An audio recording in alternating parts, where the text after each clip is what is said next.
All right, so here we go. Part 3. It's another day. We'll do a little more to our unique guitar build. So I'll show you what we got going so far here. These are the parts that I've pretty much built from scratch. And if you watch part 1 and 2, you've seen most of it happen. And this is, of course, going to be the magic right here, these two black walnut sticks. And I'll go ahead and mention right now while I'm talking about this. This is hard maple neck, hard maple, with black walnut fretboard. And as I mentioned before, mother of pearl fret marker dots. And this is black walnut here. You'll see how this comes into play. Probably not in this video, maybe the next one. But in this video here, the biggest thing I'll probably do here is put some frets in and maybe get a nut started. And what I always do when I'm building the guitar, I put it all together, get everything lined up, get the bridge on it, put strings on it, and play it before I ever put any kind of finish on it, totally finish it up. And usually I'll put electronics in it, get it all working, then I take it back apart, unless it's a set type neck, and then do the finish work. So that's what we'll do right now, is start putting some frets in. Okay, I'm going to put a few frets in. I'm not going to try to do the whole thing on video, but I'll just show you how I do it, how I start out. And I'll mention this right here. As I have said in other videos, I'm not a slide player and don't do slide, but I would like to be able to do it. But yesterday I was talking to my friend Danny, and he's out in Oregon, and he is a slide player. And he gave me some tips, and I was right on the verge of doing this headstock. I was just ready to do it when we talked. And so after talking to him, I made some changes in how I was going to do this. Of course, I've never done a headstock exactly like this, but this is how I'm doing this one. And according to him, and I know he's right because he's got plenty of experience, rather than having this down here real close and spreading out, because when you slide, you got to bring your hand down here and you need some room, and that made perfect sense. So I made this angle up more here after talking to him, and I actually moved the tuners up a little further than I normally have them to give a person plenty of room down here for their hand to slide up and be able to access that first fret much easier with their slide. So anyway, I wanted to mention that. I appreciate Danny for all of his good advice and information. And it never hurts to hear from somebody that has the experience, and he does. All right, this is the fret wire I use. This is what I always use, and it's very high quality fret wire, medium, and you can see the size right there. One of the reasons I like this, well, I like it for lots of reasons, but one thing I especially like is the long tang length.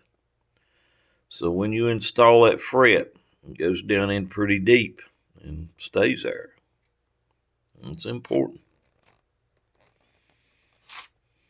I highly recommend this fret wire. And this is the same size and same type fret wire that most of the major, especially the two major guitar manufacturers in the United States use in their production guitars. Okay, these are the only tools I use to put in frets. That's all I need.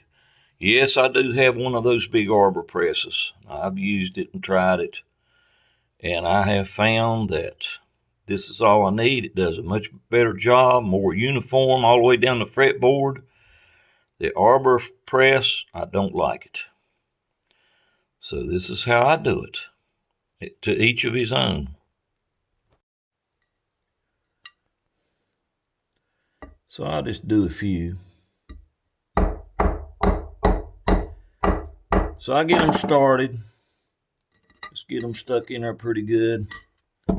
Move right along. Don't spend a lot of time on each one. But then after I get them all seated, then I go back and go over them all and pound them down a little better, make sure they're all set as good as they can get.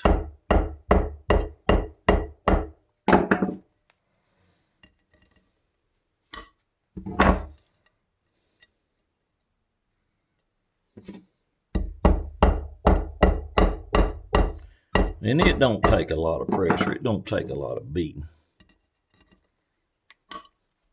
Let's just see, the tang is only so long. I mean, my goodness, how hard do you got to hit it to get that in there? Not very hard. Okay.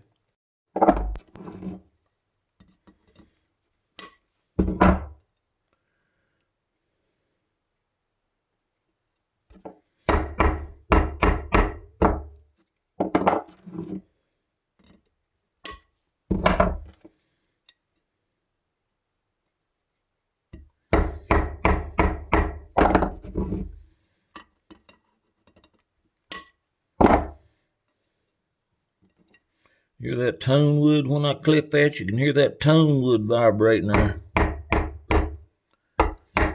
That tone maple and tone black walnut. So, they're in. You can see they're all in there now. But that's the easy part.